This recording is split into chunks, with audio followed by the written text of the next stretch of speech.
Welcome everyone to this episode of the Psychedelic Integration Compass. With me is Rita. Today, Rita is a teacher of Ageless Wisdom, and her practice blends Tibetan Buddhism, Shamanism, and Esoteric Psychology. Hi Rita, thank you for joining us today. It's lovely to be here with you and your listeners. Hi. So let's dive in straight away. I want to ask you, as I usually do at the beginning, a few questions about yourself. How did you embark on this journey into this world? And how did you come to blend all these different practices into what you do today? Basically, in this time, as the deeper and the more we awaken, the more we, what gets to be flowered in terms of consciousness is all that we are. So, Clara, in reality, if I look at who I am as a person in this body, I came through a Lebanese Catholic mother and a Hindu father. So at about 11 years old, I realized I don't identify with being British and English. I don't identify with being Hindu, and I didn't identify with being Christian in that moment, because it didn't mean that I don't love the Hindu part of my bloodline and the richness of the Vedic pantheon. And I completely respect and have deepest reverence for Krishna. It's not like I don't believe that Krishna exists. Of course, Krishna exists. Same way I see the Christ exists. But at 11 years old, I found this book on the library shelf at my Catholic school called The Third Eye by Lobsang Ramsa, which is actually not even a book based on truth, but it activated a memory of knowing I had been a Tibetan Buddhist monk and nun.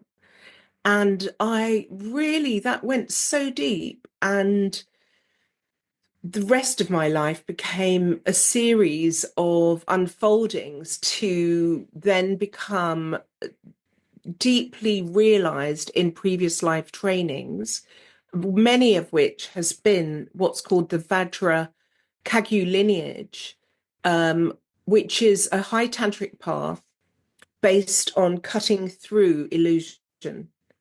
And that all, Clara, led to a full-on Kundalini awakening when in 1994 to 1996.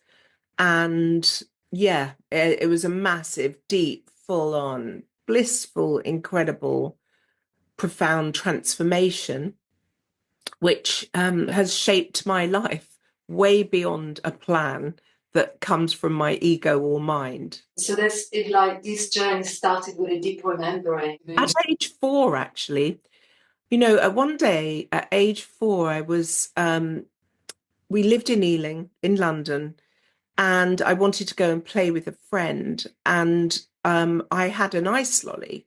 And the lady, when I knocked 2 doors down to play, they said, "You can't come in with the ice lolly because the children are going to want one. Can you wait outside till you finish it?" I was waiting outside, eating this ice lolly, and then noticed the chi, the prana, the life force energy under my feet. I felt like I was standing on like a vortex of electromagnetic cushion. And I stood and I knew that if I was deeply still within myself, I could stand on that electromagnetic cushion. And I felt myself levitate on it, like 4 inches above the ground. So I was very aware of energy from a very young age, vortexes, a etheric field. Yeah. It was started right at the beginning. Sounds incredible. And so it makes me curious to know, as that progressed in your life, as you became a teenager, was there a kind of like defining point where you're like, okay, this is, my life path, this is what the kind of work that I want to do within myself and other people? Did you know from that young age? Or was there a kind of like a turning point that made it so that it was clear, totally clear to you that that was it? It was the path that you were going to walk in your life? basically, even though I was massively spiritual and always studying, like when I was at school, I would study deeply the Bible because I couldn't believe, because that was my favorite subject, religion and theology. And I couldn't quite believe that the Catholic way of seeing things of it's only one life, there's not reincarnation. If you don't believe in Jesus, you don't go into heaven. When I had a grandmother that was Hindu. So I thought best I study for myself. And I did and got A grades in my exams for these studies and like my O level and all of that. But so even when I had that, and even in my teens, thankfully, I'm so grateful for the whole Rasta movement of reggae because that actually gave me something that felt I could have an identification or an energy that's conscious music that was shamanic and moved me and took me deeper in my praise of the creator. So that was going on. But for sure, in my 20s, I was in glamour. I was a clothes designer. My clothes were in Vogue and Look Now magazine. I was often asked to be on like the Jonathan Ross show and all these breakfast TV shows as a stylist of my clothing and all the rest of it. I was earning £100 an hour doing astrology in my early 20s. I don't think I was certainly not awake. And I then fell in love with a guy that became a drug addict. So I went into this falling and feeling out of alignment with myself in my 20s. I became a single parent and I didn't feel the spacious, clear light of bliss and my connection open through my crown chakra at that time at all. And I was, as a psychic once told me in my early 20s, going up the wrong ladder. And I was shaken off. And actually, in my maybe, well, it was around 92, 93. It was 94 when I came to Glastonbury, and that was like taking a spiritual sabbatical, stopping everything, letting go of everything, getting rid of all my old black clothing, um, just getting rid of all the clutter of my old world, old life. And I came to Glastonbury and really with the beginning of a study of ageless wisdom and understanding the law of harmlessness and deeply in a deep study and not allowing myself any of the old patterns of being brought into a conversation that was based on gossip or anything. I cut away my old life, literally. I became quite austere. I'd get up at 4 a.m, meditate in a pyramid, and really just emptied myself from the inside, really cleaned up, went into practicing humility and seeing what could I give rather than what could I take. And then a massive awakening began, which, when an awakening begins and the soul starts to come in, it's showing you completely the shadow. So I really am so grateful because the last 31 years has been the purification of the shadows that we inherit by having a physical body that come through the bloodlines and through the marketing and just living in this world that has light and dark within duality. So it wasn't really until my till so I had this big Kundalini awakening between 94 to 96, but I was still not living a life that was based on service and consciousness. I had a cake business that's generating, giving people sugar, for instance, and it was great fun. It was massively creative, but it wasn't my highest expression of service. And in 2003, I drank ayahuasca for the first time. And that was an incredible wake up on another level, because in that moment, I was just like really told by this great mother wisdom, your dharma is definitely not giving people sugar. It was like, don't even think that. And so I went, really worked deeply with plant medicines for a few years, where I went on another level of purification to really start to anchor in the laws of harmlessness, the embodiment. So although in 94 to 96, I would be in these full bliss states, experiencing naturally, hundreds of thousands of volts of electric fire coming through my crown chakra, opening me into these exquisite mudras, touching planets, like vast amounts of energy. Just, you definitely don't need any plant medicines or drugs to experience this vast connection to the source of creation, to the all. And what I see now, if I look back on all these years, these last 30 something years, it's from that initial Kundalini awakening and the recapitulation of many lifetimes of training shamanically and as a yogini with big practices, deep practices that now are ripened so that I can completely be in service 360 degrees of every day of my life, every moment of my life is in that. There's nothing separate from the outer expression of everything that came before in service. So many things there, Tam, to kind of reflect back, and we'll be talking about ageless wisdom and purifications and the teachings in a moment. But I just wanted to point out, listening to your story, how sometimes it really does take a few steps to get back into alignment, so that this alignment that you had, although even as a child you had such a connection. Yeah. Then, as you said, in your 20s, and then with what you were doing, sometimes it does take that this alignment to get back into alignment. And I love that you kind of shared all that in such beautiful words as well, in so much depth. And I'm going to go to your teachings now, and you mentioned ageless wisdom and purification. Let's get more into that, and we can then connect it back to integration as well. I'd like to know what ageless wisdom means to you, and how you can see that it can support the integration process with certain medicines, but also just in general for someone's healing and transformation. Yeah, thank you.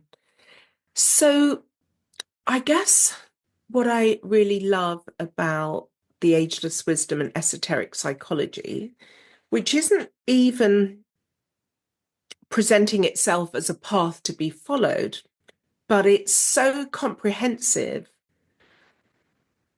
What I see is, through this study, something happens within that takes away the separation. So bottom line, what is ageless wisdom? To me, it's looking at all the paths that lead you back to the center. So whether that is the Sufi Islamic path, whether it's the Christian way of seeing, like the emanation. So basically there's the source of creation and many emanations of mastery that came from the source, and each came to lead a group of people into a certain level of development of humanity. So if we're talking about through the Hindu path and Krishna, Vishnu, Shiva, Brahma, and all their consorts, that is one whole path within ageless wisdom to understand. And then within that, it's not superficial, it's understanding the planes of consciousness, the atomic plane, etc. It's understanding How does Kundalini rise? What is the relationship of the Great Mother Shakti in relationship to the masculine divine aspect and all the different emanations of that? That in itself is vast. Then when you take the Christian path and you look at the incarnation of the Christ as Jesus and what do these teachings mean in the Bible? It's all part of Ageless Wisdom and his whole journey to take humanity to purify the emotional body when he asked John the Baptist to baptize him in the waters. That symbolized the entire Pisces age. The age of Pisces was how to discern, discriminate, how to clear the emotional body, how to come into compassion through your heart, how to develop yourself, to empty yourself, to feel the love and wisdom coming from the source of creation, the Christ consciousness through your very being, and how to stop taking everything personally and be in this separative blame energy, which is where we are when we're lost and unawake. So Ageless Wisdom, and sorry, and of course it includes within it, a very high teaching of the Buddhist path. The Buddhist path is, there's 84,000 teachings that Buddhist Shakyamuni brought in 2,500 years ago that are so comprehensive, and it's based on helping people to develop to the point that their brow center is open, as is the Christ teachings in Revelations, all about the brow center being open. So they all try to bring you to the same point of the brow center open. And the way that Buddhism does it is through the purification of the mind, through understanding that everything that's showing up in your life comes from your thoughts. Everything. There cannot be blame. You've just got to understand whatever arises from your thoughts. And if you want to change anything, you have to cut the root of the mind or develop what's called pure view, to be able to witness the good, the true, and the beautiful, instead of feeling somebody's impurity and then going, I can't stand that. It's triggering something in me. And then you don't look at, well, what is it in you that's being triggered by this? And so within Buddhism, it's such a beautiful path because it shows you how to invoke those that have gone before you, who've come to the Buddhaic mastery of coming home to themselves. And through the power of mantra, which creates a geometry and opens a field of light, you can chant for others then who are suffering. And then within Ageless Wisdom, if you look at the indigenous paths, and this is how it dovetails into plant medicines, for instance, the very master plant teachers, they are also in service to the Buddha, the Christ, and these great rishis from the Hindu pantheon. They're not separate from it. Everything in consciousness is all about helping us to internally purify so that we can come home to experience our primordial wisdom nature that is innate, stainless purity and eternal.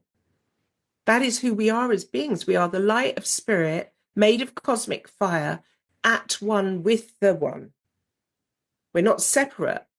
But it takes a lot to build the bridge to come home to ourselves, to get clear the imprints that you've received through your DNA from the suffering of your mother, father, grandmothers, grandfathers, all the way back.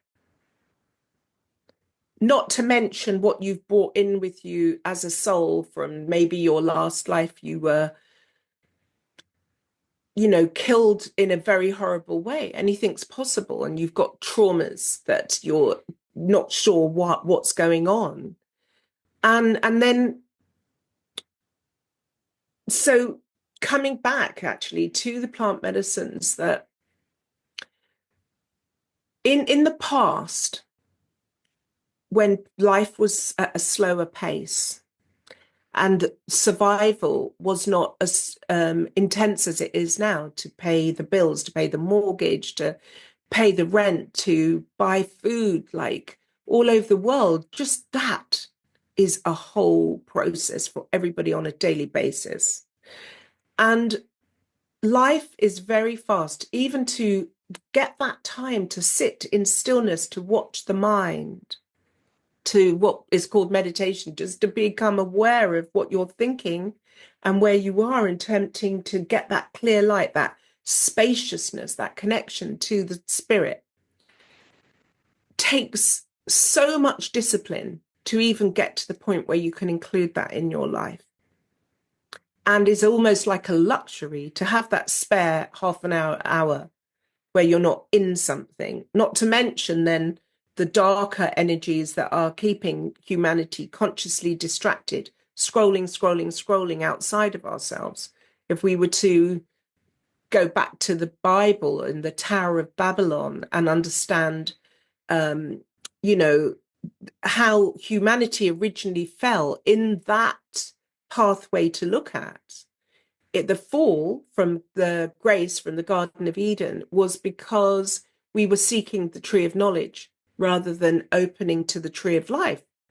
The tree of life that sits within is the nervous system, grounded into the earth and open to the sky.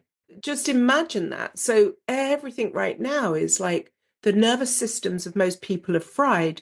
They've got Telegram, Signal, WhatsApp, Instagram, TikTok, Facebook, and God knows which things the young people are doing as well.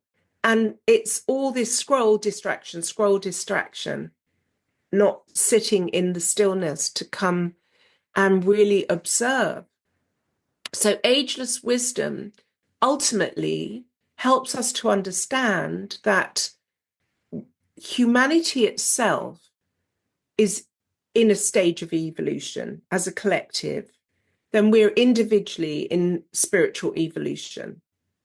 And the spiritual evolution is 3 stages of initiation to get to the point that we've returned to be at one with the Father's will. Like literally in every religious pathway, it all comes back to aligning with the source of creation.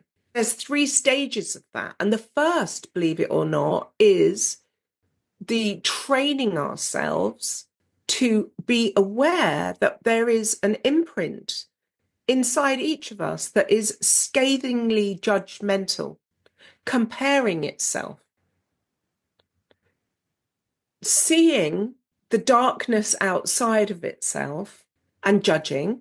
But actually, when it really comes down to it, it's our own self-judgment within ourselves, of ourselves, and the places we don't love ourselves.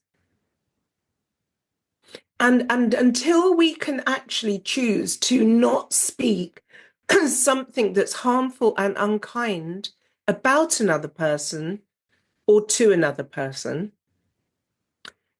our throat chakra will go anti-clockwise because it's related to the throat. And when the throat chakra is going anti-clockwise, in an unawakened person, it pushes onto the sacral chakra because they are aligned. And the sacral chakra is what holds all your creative, prosperous energy. The fountain of creativity is here.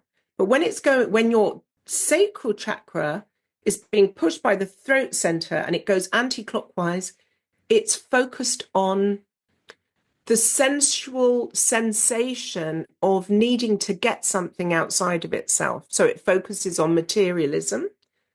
And I need this, I need this, I need this. And then you've got the whole marketing machine saying, you're not enough. You need this cream, you need these lips, you need this new pair of shoes, you need this for your kitchen, this. And so then it's like focused on something. You keep needing to get something outside of you because you never feel you're complete. And that goes for sexuality, because it's the sacral center. And then people are like always not feeling gratified. And in this chasing of this orgasm that becomes further and further away until there's debauchery, pornography, and then at the worst, lowest, darkest place in humanity, where it's so devoid of connection to self that it's now looking to violate somebody else and take their innocence, their beauty, their connection to God.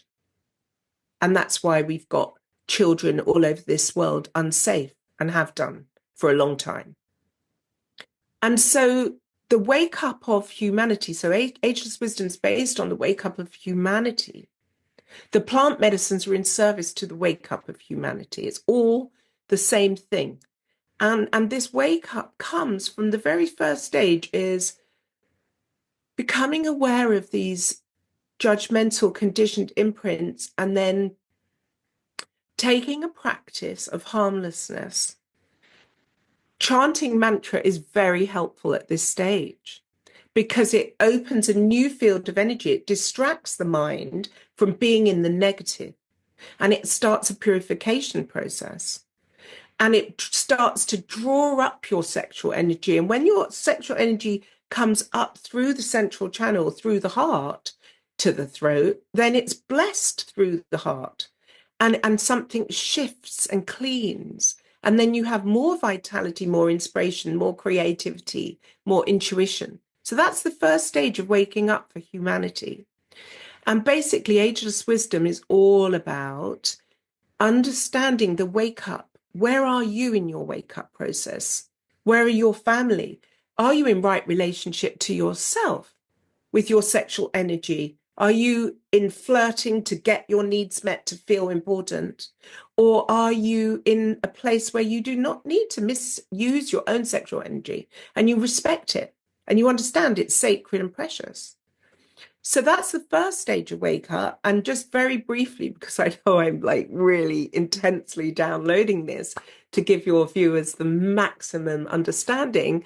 But the second stage is the coming into discernment, discrimination, and getting off the emotional treadmill so that you're no longer in the control drama of self-pity or aloofness or intimidation or anything else that vampires and takes energy. So to get off that emotional treadmill, to stop being irritated, agitated by somebody else, to stop being angry with situations, that takes a lot of inner discipline.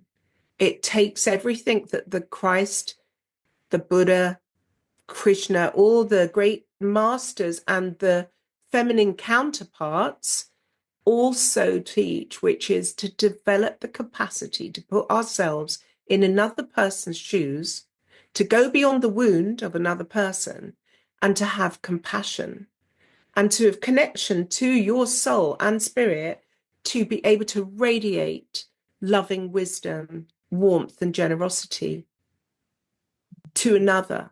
Another, yeah, because it's the quality of the discernment as well. So if the discernment doesn't have the compassion that comes with it, it becomes judgment, and it brings you back to the first stage, right? Exactly. So, yeah, because in psychosynthesis, which is something that I use as well for integration, it has an Eastern spin. So there's something that we call the loving observer, going back to the loving observer and working with different parts of the self, which is similar to the shadow work that you do in shamanism and what you just mentioned, kind of bringing as well that quality, understanding the judgment, understanding that it's your self-judgment that kicks in. Exactly. And, I wanted just to mention a couple of things, and then we carry on with, what you were saying, but that came to me about ageless wisdom, really, really important, like you were saying, that, we are working through intergenerational trauma that came in past lives, and it's not even just about your lineage, it's about the other lives that you lived in other lineages. But as you said, when you mentioned about mantra and connecting to the teachers of the past, as much as we inherit the trauma, we inherit the light as well, and we can tap back into that. There are so many tools that can be used to connect back, not just with what are here to evolve from and transmute, but also the beautiful wisdom, ageless wisdom that has come through the ages and through the past. And as you said, it's a very all-encompassing practice, yours. It's about all the beautiful kind of teachings that came Yeah, it's so beautiful because it encompasses all. And then just going into like the highest Buddhist path, it's called Mahamudra, which leads you to the Dharmakaya. I run something called Dharmakaya retreats because the Dharmakaya is your innate stainless purity, spacious, clear light, where you recognize that this is a dream. This is one night's dreaming in our soul's evolution. All the paths actually bring us back to that understanding.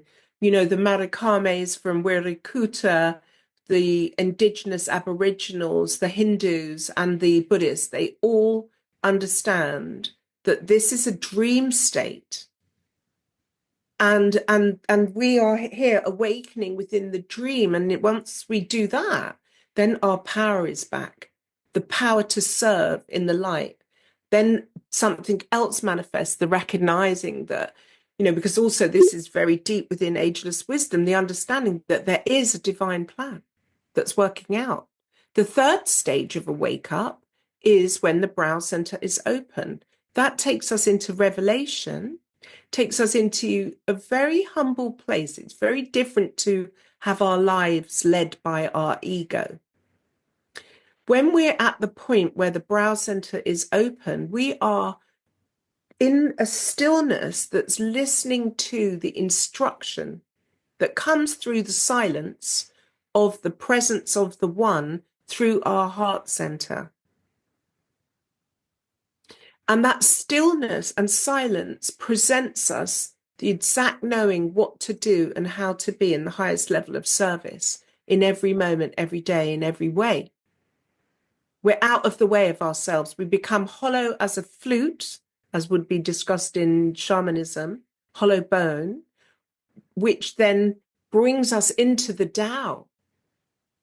So all the paths, everything is just brought back to this non-dualistic understanding. And this is how the awakening, which brings us into the golden age, is going to happen. When all over this earth, people are coming into this awakening, and it's unstoppable, Clara. I've been in this observance for 21 years now, since I first drank ayahuasca, of just seeing all over the world, people are coming into an awakening where their crown chakra is now connected back to the Father of all creation. Their base chakra is opened and connected to the Great Mother. We're plugged in. We're plugged in. And in that being plugged in, there's no more it being about what can I get? It's what can I give? And that in itself changes everything on this earth. And I was just thinking about quite a few things that you just mentioned, and I really kind of what makes me think suddenly there's an awakening that's happening on a kind of planetary level, and everything that you've been talking about so far really involves like a really deep self-inquiry. So I'm wondering what you think. This is something completely that just came to me.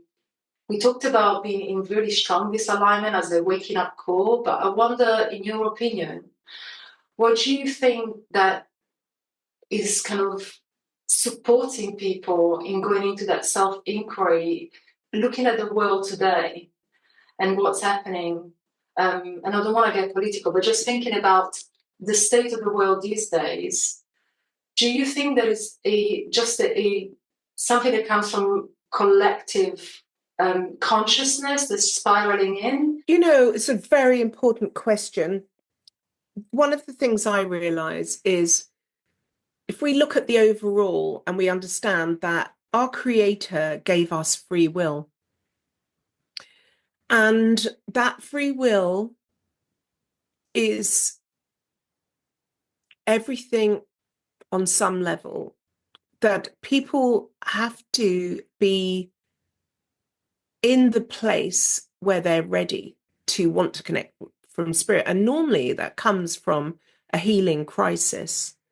Like for me, it was crisis. I felt so like I've fallen into the dark And that moment I said, Creator Spirit, please hold my hand, pull me out, please. And immediately a teacher came, the Ageless Wisdom came, everything came, because I had the humility to ask and recognize I can't do it by myself. Again, just jumping back to plant medicines, because there's such deep distrust of the guru. The last 2000 years, think about this. It's so sad. And so what it is, it's not even sad really. But basically, you can see so many gurus and teachers fell. They didn't walk their talk and they abused their power in every echelon of society all over the world, including within the plant medicine world and the shaman sitting behind the altar. Massive disconnections all over the place. So, of course, this whole thing of the discernment discrimination is massive. But ultimately, there comes a moment, because it's taken us hundreds of lives to get to this point as human beings. There's a book called The Solar Angel. Very good book for people to read to understand how long ago it was when the mental body of humanity was beginning to be developed. And each human being's appointed a solar guardian called a solar angel that has walked with them for all their lives and understands exactly where they are, but stands again as this silent observer that is watching, the silent witness that's watching. They're not allowed to interrupt and interfere with a person's development. Otherwise, it wouldn't be fun, because we have to do it for ourselves. You know, even if one goes to a plant medicine ceremony, at the end of the day, the homework is, now you see yourself, you've got to clean up. You've got to go and forgive that person, do this, do that, clean your house, make sure that your things are in order within you and outside of you, for you to come into harmony in your life. Because actually it's all about coming into harmony with your relationships, with your partner, with your parents, with your children. Then we radiate the light of peace, because we are in training to become the peacekeepers of this earth. And that should be and must be our biggest priority. So for most humans, to answer your question a bit more directly, I'm sorry, I am very esoteric, so it's always a picture. For most humans, they get to the point, like myself, like everyone, saying, I am sick of being self-absorbed and selfish. I am lost. I need to come in to open myself to the light that exists. Now, these days, there's a lot more on every channel that you look at about this awakening. So there's inspiration. And what's happening, what I'm witnessing around the world, is people will see another person suddenly stop being all negative, harmful, and radiating a jaggedy, horrible auric field, and they suddenly look clean and pure, and they've been doing Cambo, some plant medicine somewhere, and this massive transformation. And then their family notice and say, wait, what happened? You know, and then somebody else goes in and, you know, like, this is what's actually happening all over the earth. So, but on the individual level, people go, I know that I'm in such a mess. I need to transform myself. That is when we return. That's, again, very similar to the prodigal son parable. When you're returning and you're just saying, can't do this on my own. Please let me back in. Please hold my hand. Please help me. That is the turning point. You know, think about, I've never been to AA. I've not been in this lifetime, thankfully, not in addiction, but I am around a lot of addiction. I've seen it. But the whole AA principle is based on that, coming back to ask this higher power for assistance and help. That has to be the starting point to begin the self-reflection journey. But the ego is clever. It will do everything to have control. And the third initiation is when it's fully subjugated. But it's not subjugated as in suppressed. It becomes the beautiful vessel for your soul to shine through. Now, I've used the word spirit and I've used the word soul, and they are two different things. So ageless wisdom really helps to examine everything. So it's not some new age concept. It's based on real reality. And so the soul is different to the spirit. The spirit is your innate highest point of consciousness, where you're at one with the one, and that is immutable. It cannot ever be destroyed.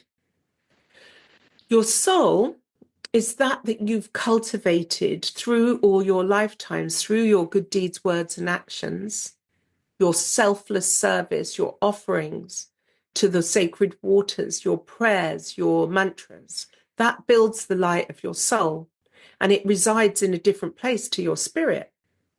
So your soul is always, after you leave your body, this beautiful garment, and all the merit that you've accumulated is stored in your chakras and in your meridian system and in your minor chakras and in your nadis. And at the end of this life, that's the only thing you take with you.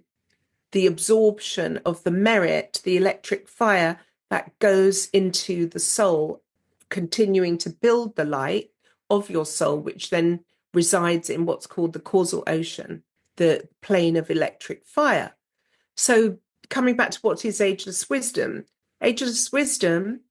is a way of understanding our spiritual evolution, is that there comes a point, and this is the first time in humanity so many people are at this point, where we are invoking the light of the soul, invoking the light of the merit of all that we are, to be the one in charge, to come down and in and radiate out as a radiant fire of wisdom and love and light that knows how to nurture, how to bring grace, how to walk the beauty way.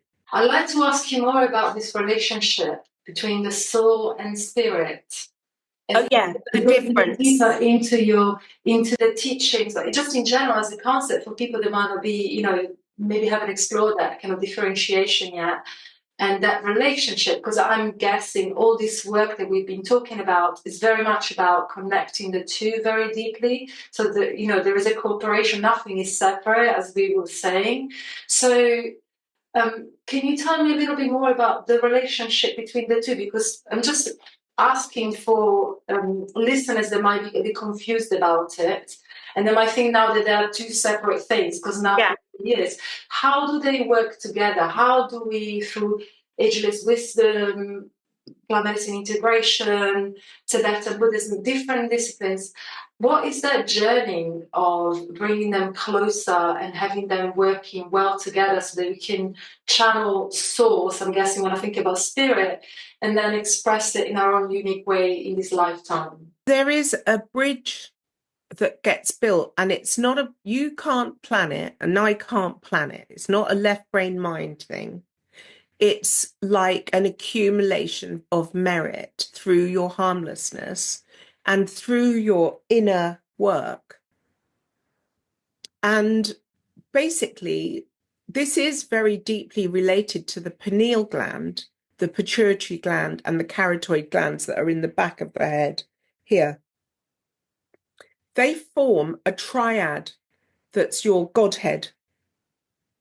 And when there's enough light connecting from each of them, radiating through the purity of your goodness,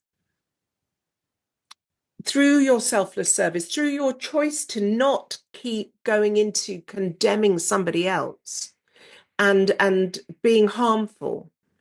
So that radiates this light. And when the time is right, when it's like a fruit growing on a tree or a pregnancy. There's no plan to it. When it's ripe, it's ripe. It's that ripe moment. You can't force it. And no, this is really important. No plant medicine can force it. No guru can do anything. It's an internal thing between you and the creator. And then, so let's try and put it a different way. Your body has to be able to hold the voltage of the cosmic fire of your spirit. If it came in too quick, you would go into a psychosis. You wouldn't be able to handle seeing the dark night of the soul and the impurity, and there'll be a lot of confusion because it's a massive amplification of energy.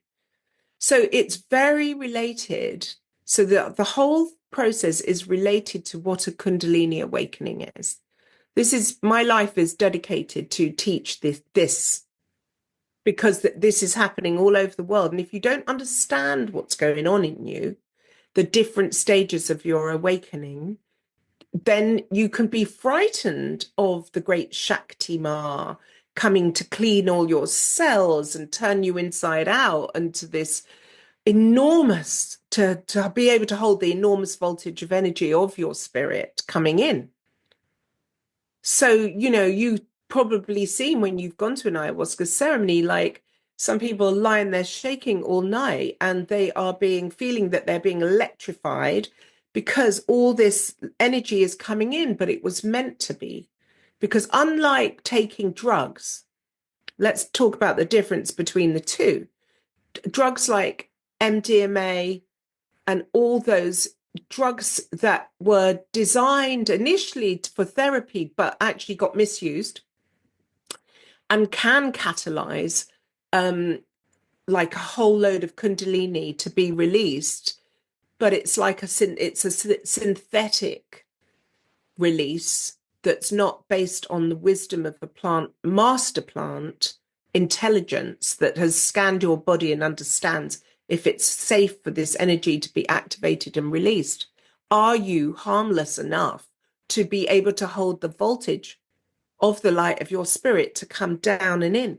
Because basically, as you progress through the different initiations, eventually your crown chakra opens. The highest bliss, the hundreds of thousands of volts of fire coming from the light of your spirit will travel unimpeded all the way down to the base of your spine. And then the great sleeping serpent is arisen. And that sleeping serpent, when it arises, it splits between the left and right channel, the Ida Pingala, masculine, feminine, divine, masculine, feminine, opens and crosses at all the chakras until it gets to the crown of the head. So it's a marriage. So this is what is attempted to be hinted at in the Bible, the sacred marriage of the Christ and the bride. But we become the acupuncture point for this holy thing because we've come into our wholeness of holiness. So it's not left brain. In my Ageless Wisdom shamanic training, over the course of 12 months, I take people very deeply into their own. I'm holding a container for people to come into their self-exploration as they study and understand this, so that, this becomes embodied. It's not some sort of new agey, wishy-washy misunderstanding thing. Because right now there's not really much teachings on this, especially in the world of like all this awakening.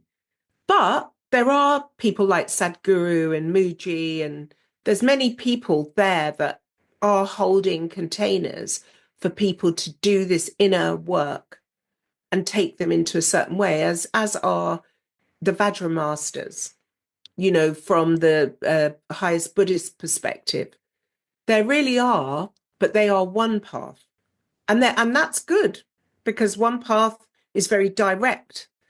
But I feel that there's so many people on the earth that just would not see themselves going to a guru or a lineage teacher in that way. And for some reason, Spirit has very strongly guided me, but I will never present myself as the teacher to be followed. I see myself actually as a student holding a container for people to study with me. I love what you said about as well, like talking about the difference between different kind of medicines and substances, and again, the ageless wisdom of the plants, that they scan and they see whether you're ready. What are you ready to receive? You know, how much of that voltage from spirit are you ready to receive? How much shadow are you able to hold in the moment? Yes, of that, of yourself in that way? Can you work through that absolutely. as well? You know, That's so important, Clara, what you just said, because, one of my biggest pains, I think, on being here is seeing the amounts of suicide on the earth and the vulnerability of our young people and the people that just don't feel that they can go through that door of seeing and allowing themselves to work with the shadow and go through because they don't feel hopeful. They don't know the way through. Such a big responsibility on the earth at this moment, because often for people, in terms of, you will know this through integration, there's a lot of people that when they have had such a lot of light come in, that then they're saying, I just feel like I just want to lie down and die. I don't want to live anymore because it's too much work to go through this density. it is, and that's what can happen. Basically, that people just get really ungrounded because they've received so much light, and that's what integration really helps, kind of ground back and really support people on bringing that light into their lives. It doesn't have to be to the same intensity, it doesn't have to be the same, because it can be, but it's about really, again, bridging the two. And I can think about, even my own experience with working with a particular medicine that's in one of the strongest medicines on earth. And it was the very beginning of my experience with, the medicines, the sacred medicines. And the first time I did it, it was very intense. It kind of really quite scared me. And then I was like, oh my God, there's connecting to so much light. And this is personal experience. I started doing it quite a lot. And I'm not talking about ayahuasca, I'm talking about the strongest, right? Okay. And then once, I remember after a few times that I did it, as I was coming back, I could sense that I didn't want to come back. Yeah. And I was coughing my way back. And then I was like, as soon as I came back, I was like, okay, this is the last time I do this medicine for a while. Because I was preferring being out there than coming back here. And I'm actually taking these medicines for the opposite, to be fully embodied. There's a reason why I've incarnated, right? There's a reason why I chose to be here. And it took so many miracles for me to be here. And, I realized I started doing with that medicine what I was doing maybe with sugar or with other things, to just numbing out. I was like, no, I'm meant to be in this 3D world with all the shadow of it as well as the light. I really hear that, Clara, and I feel that you should name the medicine because I know exactly what you're talking about. I personally not ever had that feeling with that because I've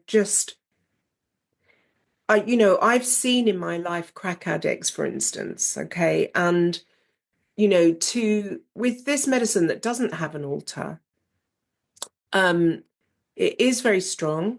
It has its place, but it also really scares me when I see people that do this regularly because it's no joke. And it's both for varies. We can mention. Yeah, and that what really worries me, to be honest, and that's a whole subject in itself, is just how many people after they've had it, especially if they've actually, because it has healed crack addiction. I've watched that. I've seen people that I've known that thankfully have gone to a Bufo thing and then they actually have really not gone back to Bufo, not gone back to crack for so long, let's say. And so, of course, I'm always grateful to know that that's available to people that come to me and say, how can I heal addiction? I'll say, maybe you should go and do this.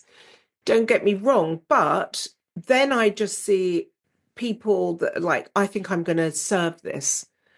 and they've got no understanding of the planes of consciousness, what this all is. They don't understand. And in some way, and I'm glad you brought it up, because that has, in these last couple of years, in fact, since 2021, I realized, look, I really have a very deep understanding of the different dimensions of consciousness, the bardos. I'm trained in understanding dying consciously, for instance. I feel a responsibility where there's all these people holding space around the world in different situations, different things. I feel like I need to be able to articulate and really help people understand responsibility of holding space, holding containers for other people, whether it's from a cacao ceremony or all the way up to serving bufo or mushrooms, Yeah. whatever. Yeah. I really feel, as a grandmother, I want to deeply share massive wisdom so that people can understand, if they've got somebody having a Kundalini experience. I've been to like a ceremony where I'm seeing that somebody's treating that person who's having a Kundalini experience and thinking that they're possessed and projecting onto them that they're possessed. So if there's no understanding, there's a lot of projection or misunderstanding. And now these things, I think, as an elder, I feel a responsibility to educate about this. Yeah, it's really good that you mentioned all this, and Yeah. especially with bufo, not only needs to be served properly, but I think that there needs to be a preparation. Talking about integration, you need a real preparation for it, and it takes a long time to integrate it afterwards. You know, repeatedly taking it, because it does, as you said, projects you into such different planes of consciousness that also a bit of shamanic kind of integration is really important, because what are you bringing back? Exactly. What are you bringing back when you are so open and have this beyond the body experience, right? Which can be very useful for letting go of control, breaking patterns of addiction. As you said, they all come with this really strong identification with the ego, which with that medicine, it's just, you're out of it. You're out of your ego, whether you like it or not, for a little bit of time. So I guess that's why it's so useful for certain things. But then to integrate it, and it's not just a matter of like integration on a personal level, it's a matter of integration as well on a really kind of shamanic level. What energies are you bringing back? So it's all. I super agree with you. And look, let me put it into perspective. Let's just say, with this last 2,000-year period, that you would have had the Buddha's teachings or the Hindu ways that the yogis would have gone into a cave for 3 months doing darkness practice with a mantra, and often the guardianship of their lineage and the guru, somebody to bring them food, and then they go down and deep and within to release this amount of DMT naturally through their practice. But they've got the mantra creating the geometry around them that is a safe place to journey through. And they would go into these very high trance states naturally in this way. So that is my lineage beyond this life. So I naturally go into these. And I have that protection of this level of geometry, which is why I feel like how important it is in terms of integration and preparation to, and this isn't always understood. Let's just say, the Shipibo, they have very strong, precise song lines and geometry that hold people safe in their journey and their traveling. It is a science what they do in the Amazon with ayahuasca. The technology. It's a technology. And that is like the equivalent, if you like, to the Buddhist way to work naturally. But what we're talking about here, in some way, that the conversation went on, is that now there's, ceremonial activity all over the earth, and there's often not clear, clean containers on any level, which is why you've taken a practice to help people integrate, because it's so essential to understand what the sacred is and what is held with impeccability and clear energy. I really am glad that we've touched on this. Thank you. Too. And I'm so glad for this conversation. I'm becoming aware of time as well. Yeah. So we could carry on talking forever, but I want to bring it back to you and just, ask you, about your work, how you see it developing into the future, and what offerings do you have at the moment? Well, thank you so much. Well, I do one-to-one wisdom counseling for people that really seems to help, and I love to do that. If anybody ever wants to have one-to-one deep session, to have a look at where you are and what tools you've come in with, and to take people on a journey, naturally, to start to explore what's going on inside you. I love doing couples work, Clara. That's a passion, because I see how that affects the children of the next 7 generations when I can help a couple harmonize and go beyond their projections and disharmony or attachments, like just to go into sacred union, understand how to transmit energy and hold each other in the highest light. I really love that work. So that's a big part of my work, and I will continue that. I am now opening to do a series of very beautiful shamanic transformational work with people in retreats that are, it's just very profound and beautiful. I'll be putting some more availability up for people to connect with me about that. I do work with women as well. But one of the things that I'm really excited about is I have an advanced shamanic space holders training in Spain. It's a week-long one where, if you're somebody who would love to have confidence in your capacity to hold space, whether that's on a one-to-one level or within a group.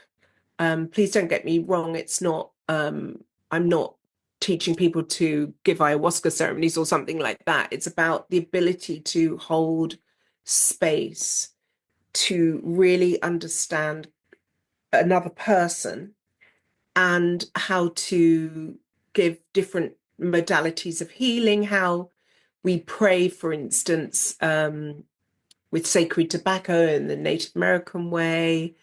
We're going to work with dispatcho, all different things. It's very profound in terms of just, I feel like I'm ready to download everything I understand over the course of a week for people to take that back into their work with people. So I realized that this word space holding has come about recently in this last few years. And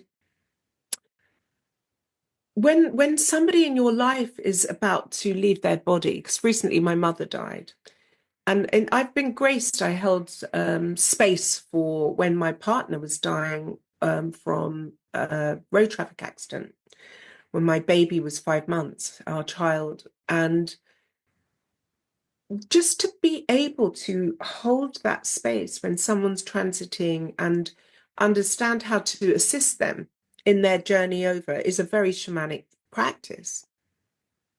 So again, this is something that I think everybody can learn from. It's the same as holding space for when a baby is coming in, that level of impeccability. Life is a journey of space holding. But so because people are in such deep distraction, so often when 2 people are even talking, they're not even listening. One's thinking about what they're going to say to the other.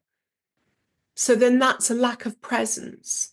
So the whole space holding training is about opening to the presence, feeling that presence embodied and transmitting that presence, which means we're getting out of the way of ourself, which is how a divine plan can unfold through us, because our left brain mind really doesn't know best.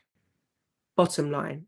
How can people find you, Rita? So you put it as a link. It's my website. My name's Rita Hraiz, by the way, with Hraiz. And my website, ritahraiz.com. And then I'm on YouTube and Instagram and Facebook. Yeah. And TikTok these days a little bit. I'm so grateful that you came, that you kind of blessed us with your presence and ageless wisdom, and you kind of really talked in depth about so many different things. Thank you, Rita. Absolute pleasure, Clara. Thank you so much for giving me this opportunity to share what's in my heart. Bless you. Thank you again. And thank you everyone for tuning in. I will see you in the next episode. Thanks for joining us today on the Psychedelic Integration Compass. If you enjoyed the episode, remember to like the video and subscribe to the newsletter to stay updated on what's coming next. I'm looking forward to seeing you in the next episode.